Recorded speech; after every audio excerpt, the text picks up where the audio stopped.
Que a graça e a paz do nosso Senhor e Salvador Jesus Cristo reine em cada vida, cada coração. Que bom estarmos mais uma vez aqui, depois de um período, sem gravar. Mas nós louvamos a Deus, porque conseguimos finalmente gravar. Eu falei, vamos fazer, vamos gravar, porque as dificuldades dessa vida não nos podem impedir de fazer a obra do Senhor, E eu louvo a Deus pela oportunidade de estarmos aqui.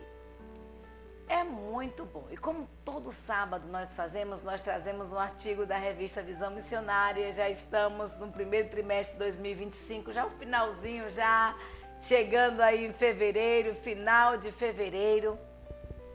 E, queridos, o estudo deste mês, ele fala sobre a Trindade de Deus. Deus Trino, Um Deus perfeito, um Deus maravilhoso, que se apresenta a nós de três formas grandiosas, esplendorosas e muitas vezes inexplicáveis se não temos essa intimidade maior com Ele. É um estudo da revista Visão Missionária, primeiro trimestre de 2025, é escrito por Prissa Lessa Mendonça. E antes de mais nada, nós iremos orar, nós iremos falar com o Pai. E eu convido você a fechar os seus olhos, inclinar a sua cabeça e orar ao Senhor. Peça também a Deus que esteja abençoando sua família, seu lar, com todas as sortes de bênçãos celestiais. Pai amado, glorificado Senhor, exaltado a Deus, seja o teu nome sobre toda a face da terra. Senhor, muito obrigada, obrigada mesmo, Deus, pela oportunidade que temos de estarmos aqui, Pai, gravando para a glorificação do teu nome, para que a tua palavra, Senhor, chegue aos quatro cantos da terra. Senhor, muito obrigada pela oportunidade que tu nos deste de sermos instrumentos nas tuas santas mãos. Usa-nos, Pai, e que não venhamos a falar nada de nós mesmos, mas unicamente usados por ti. Abençoa, Deus, a cada lar em que a tua palavra tenha adentrado nesse instante. Que o teu poder, que a tua glória, Deus, se manifeste nas vidas, Pai, que permitem, Deus, que a tua palavra esteja adentrando e que tu esteja, Deus, a sanar, Pai, toda e qualquer dificuldade, toda e qualquer enfermidade. Porque nós sabemos em quem temos crido e sabemos, Pai, que tu és bem certo e poderoso para fazer infinitamente mais do que pedimos e pensamos. E nós confiamos, Deus, no teu poder, na tua essência, na tua glória, na tua unção sobre as nossas vidas. Obrigada, Deus, pelo teu cuidado, pelo teu agir. É o que nós te pedimos no nome santo de Jesus. Amém. Deus Trino, artigo da revista Visão Missionária, primeiro trimestre de 2025, é escrito por Prisca Lessa Mendonça. E Prisca, ela começa, queridos, com uma pergunta para mim e para você. Você já se percebeu com alguma dificuldade em compreender a Trindade? Em compreender a doutrina da Trindade? Porque essa é uma doutrina das mais importantes da fé cristã. Um Deus trino, um Deus que é três em um, Como compreender isso, como explicar isso? Então, nelas apresentamos Deus em si mesmo, aprendemos que Deus existe nas pessoas do Pai, do Filho e do Espírito Santo, sendo, porém, um só Deus.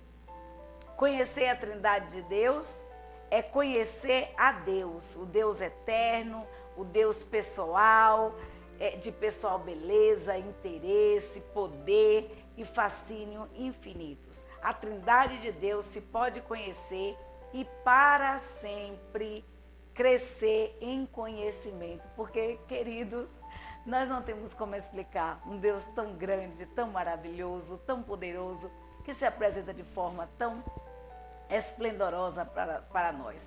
Nós precisamos fazer como o salmista ali no Salmo 27, que anseia, que deseja contemplar a beleza do Senhor. E aí o salmista diz, olha, uma coisa pedi ao Senhor, que eu possa morar na casa do Senhor todos os dias da minha vida para contemplar a formosura de Deus. Então que possamos, como servos do Senhor, como crentes em Cristo Jesus, buscar conhecer e crescer em conhecimento da graça e do Espírito Santo de Deus. A palavra de Deus nos afirma em Mateus 3,16, versículo 17, nos diz assim: e sendo Jesus batizado, subiu logo da água, e eis que lhe abriram os olhos, e viu o Espírito de Deus descendo como pomba e vindo sobre ele. E aí o versículo 17 diz: eis que uma voz dos céus dizia: este é meu filho amado, em quem me comprazo. Esse é um dos versículos que mais explica essa trindade de Deus, né? Enquanto Deus ali na forma de filho estava sendo batizado, nós vemos Deus na forma do Espírito Santo descendo no formato de pomba e o próprio Deus ali, a voz do Senhor dizendo: este é meu filho amado, em quem me comprazo. Então, a Bíblia, ela apresenta várias passagens em que fala sobre essa trindade de Deus, sobre esse Deus trino, como Deus se apresenta a nós. E esse evangelho, ele foi revelado na pessoa de Cristo, esse amor de Deus, ele foi revelado a nós na pessoa de Jesus Cristo. Então, como podemos, aí a autora começa com duas perguntas, né? Como nós podemos definir a doutrina da Trindade e da onde vem essa doutrina da Trindade? O teólogo Wayne Grudem traz a seguinte acepção: Deus existe eternamente como três pessoas, Pai, Filho e Espírito Santo. Cada pessoa é plenamente Deus. Só existe um Deus. Portanto, podemos considerar três declarações que resumem o espírito bíblico. Deus é três pessoas, cada pessoa é plenamente Deus e há um só Deus. Então, de onde vem a doutrina da Trindade? Você deve ter ouvido o termo Trindade não se encontra na Bíblia, né? Deus se apresenta de três formas na Bíblia. Esse termo Trindade ele não se encontra na Bíblia, é o termo propriamente dito. Sendo assim, qual é o fundamento dessa doutrina e qual o significado desse termo? A doutrina significa triunidade, ou seja, três em unidade. Essa expressão ela é usada exclusivamente para resumir o ensino bíblico de que Deus é três pessoas, mas um só Deus. É importante saber que a doutrina se revela progressivamente na Bíblia. Ela está presente desde o Antigo Testamento, embora a sua revelação mais clara seja no Novo Testamento, né? A gente vai ver que em Gênesis capítulo 1, versículo 26, nós vamos ver que Deus, não coloquei aí no slide não, pastor, nós vamos ver que Deus, ele começa falando, olha, façamos o homem a nossa imagem e semelhança. Então ele usa o verbo no plural, significando que existe mais de uma pessoa ali. Quando ele diz façamos, quer dizer vamos, nós iremos fazer, né? Então, eis que o homem se tornou, e aí a gente vai ver em Gênesis também, capítulo 3, versículo 22, depois que o homem peca, Deus vai lá e diz, olha, eis que o homem se tornou como um de nós, conhecedor do bem e do mal. E aí trazem, aí justamente esses textos, eles trazem pistas de que existem, né, mais pessoas ali quando Deus se apresenta no plural. Outros textos presentes no Antigo Testamento apontam que a existência da Trindade. É Isaías, capítulo 61, versículo 1, que faz distinção entre o Espírito do Senhor e o Senhor. A gente vai ver que a Bíblia diz assim, olha, o Espírito do Senhor está sobre mim, porque o Senhor me ungiu para pregar as boas novas aos mansos, enviou-me a restaurar os contritos de coração e a proclamar liberdade aos cativos e a abertura à prisão aos presos. Malaquias 3, versículos 1 e 2 também faz distinção entre o Senhor dos exércitos e o Senhor a quem vós buscais, sugerindo que existem duas pessoas separadas e ambas sendo referências ao próprio Deus. Então nós vamos ver que a Bíblia ela traz pistas, ela traz versículos que mostram a existência de três pessoas em um, né? A forma como Deus ele se apresenta a nós. E aí nós vamos ver na palavra de Deus em Mateus capítulo 16 e 17, mais uma vez que a Bíblia diz, né? E Jesus sendo batizado, subiu logo da água e eis que lhe abriram os olhos e viu o Espírito de Deus descendo como pomba, vindo sobre ele. E eis que uma voz do céu dizia, esse é meu filho amado em quem me comprazo. A revelação mais clara e mais completa da doutrina da Trindade se encontra no Novo Testamento. É isso que o autor diz. Ela começa com a vinda do Filho de Deus à Terra, em que Deus ele se revela a nós, esse verbo encarnado, né? A Bíblia nos diz que no princípio era o verbo, e o verbo era Deus, e o verbo estava com Deus, e esse verbo se fez carne e habitou entre nós. Então nós vimos a glória de Deus se manifestando ali na pessoa de Jesus Cristo, e ela avança trazendo também menções das 3 pessoas da Trindade. Então, sobre o batismo de Jesus, Mateus mostra, o evangelista mostra o seguinte, que quando Jesus ele abre os olhos, ele viu o Espírito de Deus descendo, né, sobre ele como uma pomba, no formato de pomba, e foi possível que todos ouvissem a voz de Deus dizendo: este é meu filho amado, em quem me comprazo. Então, nessa passagem, 3 pessoas da Trindade estão realizando ações distintas. O pai, ele fala ao filho que é batizado, e o filho ouve a voz vinda do céu, e o Espírito Santo ele desce sobre Jesus. Então são 3 ações distintas que são realizadas ao mesmo tempo ali no batismo de Jesus. E outra passagem que ocorre no final do ministério terreno de Jesus, quando ele diz aos discípulos o seguinte: ide fazer discípulos de todas as nações, batizando-os em nome do Pai, do Filho e do Espírito Santo. Essa é uma ordem que, além de apontar que há distinção entre as pessoas da Trindade, aponta também para o fato de que o desrespeito a essas distinções, o Pai, o Filho e o Espírito Santo, constitui-se um desrespeito também a Deus, porque são 3 que ocupam posições de igualdade, 3 pessoas em uma. E aí nós vamos ver que, se aprofundando mais nessa doutrina da Trindade, o autor ele diz assim: Deus é três pessoas. Afirmar que Deus é 3 pessoas significa que o Pai não é o Filho e que eles são distintos. Significa também que o Pai não é o Espírito Santo, que eles são distintos. Isso significa que o Filho não é o Espírito Santo, eles são distintos. Portanto, existem 3 pessoas distintas. E a gente vai ver isso em 1 João 1:2, João 17:24, 1 João 2:1, Hebreus 7:25, João 4:26 e Romanos 8:27. Nós vamos ler algumas dessas passagens que afirmam justamente isso, né? João 1:2 diz que no princípio era o verbo estava com Deus, o verbo era Deus e ele estava no princípio com Deus. Né? E aí mais adiante a gente vai ver que esse verbo ele se torna carne quando ele habita em nós. E aí em 1 João 2:1 a palavra de Deus nos diz: olha, filhinhos, estas coisas vos escrevo para que não pequeis. Porém, se alguém pecar, nós temos um advogado para com o Pai, Jesus Cristo o justo. Então, apresenta Jesus Cristo como nosso advogado que intercede ao Pai. João 17:24 fala: Pai, aqueles que me deste, quero que, onde estiver, também eles estejam comigo, para que vejam a minha glória que me deste, porque tu me amaste antes da fundação do mundo. Essa é uma afirmação que Jesus faz. E Jesus diz: olha, Pai, aquele a quem tu me deste. Então, Jesus Cristo, o próprio Deus, ele chama Deus de Pai, né?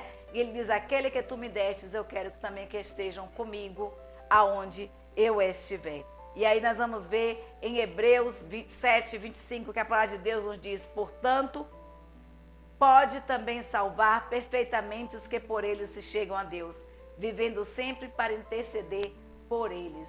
Então aqui apresenta Jesus Cristo como nosso intercessor. E aí Romanos 8:27, e aquele que examina os corações sabe qual é a intenção do Espírito, e ele é segundo Deus que intercede pelos santos.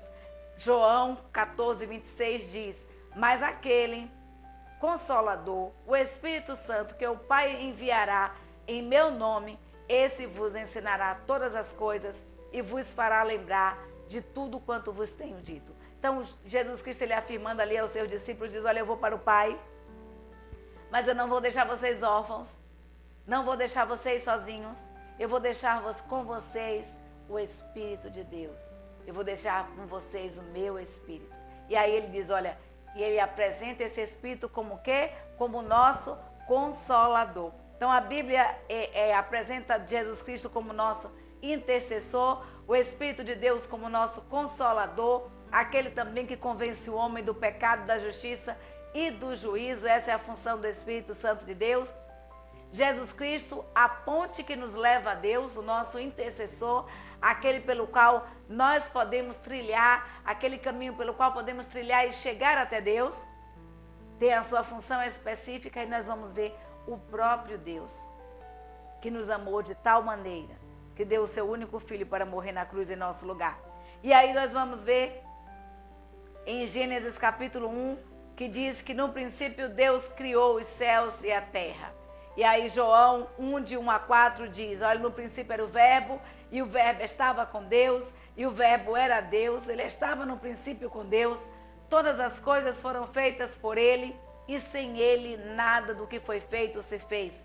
Ou seja, Jesus Cristo estava presente na criação, nele está a vida, e a vida é a luz, era a luz dos homens. Então cada pessoa é plenamente Deus. Além de serem três pessoas da Trindade, plenamente distintas, as Escrituras também testemunham que cada pessoa é plenamente Deus. O Pai é plenamente Deus, e isso é evidente em Gênesis 1:1, quando diz, no princípio criou Deus os céus e a terra. Tanto no Antigo Testamento quanto no Novo Testamento, Deus, ele é Pai retratado como Senhor soberano de tudo, de todas as coisas. O Espírito Santo é plenamente Deus. E quando compreendemos que o Pai e o Filho são plenamente Deus, as expressões trinitárias, é isso que a Bíblia diz, em passagens como Mateus 28:19, portanto, ide e fazer discípulos de todas as nações, batizando-os em nome do Pai, do Filho e do Espírito Santo, assumem grande relevância na doutrina do Espírito Santo, pois mostram que o Espírito Santo é igual com o Pai e com o Filho. Isso também fica claro em outras passagens, como Atos, capítulo 5, versículos 3 e 4, que a palavra de Deus nos diz, disse então Pedro, Ananias, por que enche Satanás o teu coração para que mentisses ao Espírito Santo e retivesses parte da herdade, guardando-a para não ficar, guardando-a não fica para ti, e vendida não está em teu poder, porque fostes este desígnio em teu coração e mentiste aos homens, não mentiste aos homens, mas a Deus. Então aqui, quando Ananias, ele peca contra Deus, né? A gente vai ver que Ananias, ele vende a sua fazenda, e aí ele mente sobre o preço na hora de entregar o dízimo, e aí o profeta fala a Ananias e diz, olha, por que você fez isso? Por que Satanás encheu o teu coração? Se você tivesse ficado com a fazenda era sua. Ninguém mandou você vender. Mas se você vendeu, por que você mentiu? Porque se você mente ao Espírito Santo, você não está mentindo a qualquer pessoa, você está mentindo ao próprio Deus. Então o apóstolo Pedro menciona que o fato de mentir ao Espírito Santo é mentir para Deus. 1 Coríntios 3,16 fala, não sabeis vós que sois o templo de Deus e que o Espírito Santo de Deus habita em vós. Então, Paulo iguala, né, o Espírito Santo de Deus ao próprio Deus, quando diz que nós somos templo do Espírito Santo de Deus, que nós somos templo de Deus e que o Espírito Santo de Deus habita em nós. E aí nós vamos ver em Êxodo 15, versículo 11, que a palavra de Deus nos diz assim, quem entre os deuses é semelhante a ti, Senhor? Quem é semelhante a ti, majestoso em santidade, terrível em feitos gloriosos, autor de maravilhas?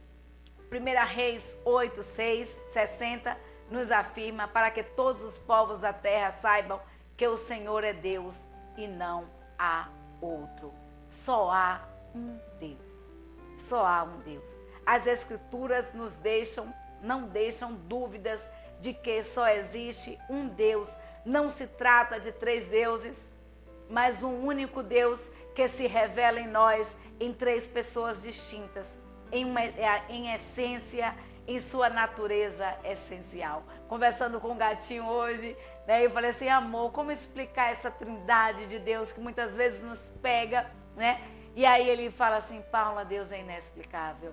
A essência de Deus, ela é inexplicável. A grandiosidade de Deus é inexplicável porque não existem palavras que possam expressar tão grandiosidade, tão essência. Então, em outras palavras, Deus é o único ser. Não existem três deuses, mas o único Deus. A Trindade é provavelmente uma doutrina difícil de ser compreendida, mas que precisamos ter em mente é o seguinte, que conhecer e conceber a Trindade como três deuses seria equivalente a uma crença politeísta, ou mais especificamente triteísta, é isso que o autor diz, uma crença em três deuses. Isso seria absolutamente contrário à visão monoteísta, que é a visão bíblica, que a visão bíblica apresenta a respeito de Deus. O Deus da Bíblia se apresenta como um único Deus e que se revela em nós em três pessoas distintas. Não há outro Deus, e a gente vai ver isso em Êxodo 11, em 1 Reis 8:60, Isaías 45, 4, 6, Isaías 45, 21, 22. Depois vocês podem estar lendo. Portanto, a ideia de que existem três deuses para adorar é imprescindível. É importante ressaltar que a essência de Deus não pode ser dividida e pertence igualmente a cada uma das três pessoas da Trindade. Isso significa que não há um pouco de Deus dividido para cada uma, mas a totalidade de Deus, em sua perfeição, está presente em cada uma das pessoas da Trindade. E aí nós vamos ver, queridos, que o autor nos convida a falar, a explicar, a compreender algumas analogias bíblicas que são propagadas como bíblicas, mas que são falhas. Ao longo da história, várias pessoas usaram analogias para se referir à natureza ou da experiência humana, a fim de explicar a doutrina da Trindade. Mas todas elas se revelam inadequadas. E aí ele dá o exemplo, por exemplo, de um trevo de 3 folhas, que mesmo tendo 3 folhas é apenas um trevo. Não é adequado. E aí o autor explica o seguinte, que cada folha é apenas uma parte do trevo e não o trevo em si. Na Trindade, cada pessoa não é apenas uma parte separada de Deus, mas o próprio Deus, o próprio Deus. Também já foi usada a analogia da árvore em raízes, troncos e ramos que se constituem uma só árvore. Mas há exemplo também, além de apresentar o mesmo problema do trevo, porque a raiz não pode ser dita como árvore, nem o tronco pode ser dito como árvore, nem suas copas, as folhas como árvore, mas cada parte precisa estar unida para ser árvore, além de se apresentar. E isso é também inadequado porque cada parte da árvore possui propriedades distintas, diferentes das pessoas da Trindade, que possuem todos os atributos de Deus, em igual medida. Então, o fato de a Bíblia usar diversas analogias para se referir a algo a respeito do caráter de Deus, mas nunca para explicar a essência, a doutrina da Trindade, nos leva a concluir o seguinte, que nenhuma analogia explica adequadamente a Trindade de Deus. E aí, uma pergunta surge e aí fica em nossos corações, em nossas mentes, às vezes aquela confusão, mas então quais são as distinções entre Pai, o Filho e o Espírito Santo? Então, como se apresenta o modo como Deus se relaciona ao mundo na criação e na redenção, fica claro que as pessoas da Trindade, elas possuem diferentes funções. Percebemos diferentes funções na obra da criação, né? A gente vai ver que Deus, ele proferiu as palavras criadoras que geraram o universo, mas foi o Filho, o Verbo eterno de Deus, quem executou os decretos da criação. João 1,3 nos afirma o seguinte: todas as coisas foram feitas por intermédio de quem? Dele. E sem ele nada do que foi feito se fez. Colossenses 1,3 diz, olha, sempre agradecemos ao Deus Pai, nosso Senhor Jesus Cristo, quando oramos por vocês. Então o Espírito também está ativo na criação, porque a Bíblia nos diz que o Espírito Santo de Deus, ele pairava sobre a face das águas. Gênesis 1,2, e nos diz assim que a terra era sem forma e vazia, e havia trevas sobre a face do abismo, e o Espírito Santo de Deus se movia sobre a face das águas. Então, na obra da redenção, também há funções distintas. O Pai, ele planejou a redenção e enviou o seu único Filho ao mundo. A gente vai ver isso em João 3,16, porque Deus amou o mundo de tal maneira que deu o seu único Filho para morrer na cruz em nosso lugar. Gálatas 4,4, Efésios 1, 9 e 10. Então, o Filho, ele obedece à vontade do Pai e realizou a obra da redenção. A gente vai ver que não foi Deus Pai, nem foi Deus Espírito Santo que morreu pelos nossos pecados, mas o Deus Filho. E tendo ele ascendido aos céus, então o Espírito Santo de Deus, ele foi enviado pelo Pai e pelo Filho para realizar em nós a obra da regeneração. Então Jesus, a gente vai ver em João 3, 5 a 8, que a palavra de Deus nos diz assim: Jesus respondeu, na verdade vos digo, que aquele que não nascer da água e do Espírito não pode entrar no reino de Deus. O que é nascido da carne é carne, e o que é nascido do Espírito é Espírito. Então, não te maravilhes de ter dito, necessário vos é nascer de novo. O vento sopra onde quer e ouves a sua voz, mas não sabes de onde vem, nem para onde vai. Assim é todo aquele que é nascido do Espírito. O papel do Espírito Santo é operar a regeneração em nossas vidas, a santificação. Romanos 8,13 nos afirma, porque se viverdes segundo a carne, morrereis. Mas se pelo Espírito mortificardes as obras do corpo, vivereis. 1 Pedro 1,16, 1 Pedro 1,2 também nos falam sobre essa função da santificação, da regeneração do Espírito Santo. E aí nós vamos ver que também o Espírito Santo de Deus nos fortalece para o serviço. Atos 1,8 nos afirma o seguinte: mas vocês receberão poder do Espírito Santo que irá descer sobre vós, e vocês serão minhas testemunhas tanto em Jerusalém, em toda a Judéia e Samaria e até os confins da terra. E nós vamos ver, queridos, que os servos do Senhor, discípulos de Deus, de Jesus Cristo, estavam ali temerosos após a morte de Cristo, mas, queridos, quando eles recebem esse poder do Espírito Santo, essa ousadia do Espírito Santo, eles têm a ousadia de proclamar a palavra de Deus em tempo e fora de tempo. E nós vamos ver as maravilhas que são operadas no nome de Jesus, através do Espírito Santo de Deus na vida dos seus servos.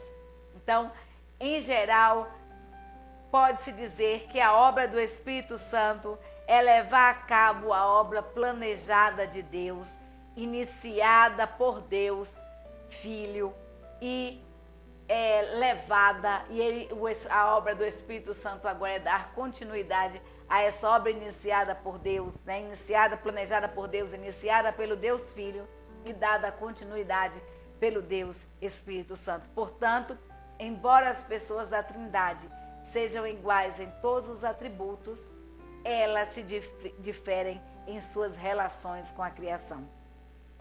Sendo iguais a Deus Pai em divindade, o Filho e o Espírito Santo são subordinados a Deus em seus papéis, porque cada um tem um papel distinto.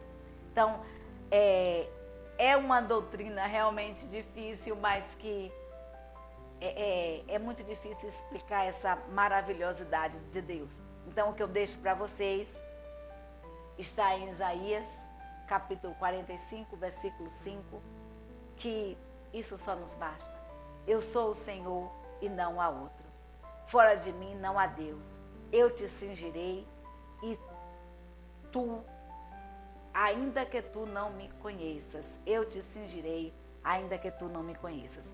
Ainda que a Trindade, queridos, ainda que a Trindade não seja plenamente compreensível em nossa mente limitada, em nossa mente pequena, nós não podemos negligenciar de forma alguma a sã doutrina, e ela é um dos fundamentos da fé cristã.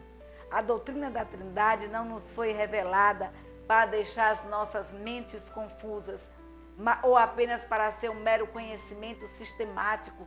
É isso que o autor diz, para termos um mero conhecimento sistemático de Deus, mas para termos um conhecimento que resulte em louvor, adoração e deleite a esse Deus maravilhoso, a esse Deus tremendo.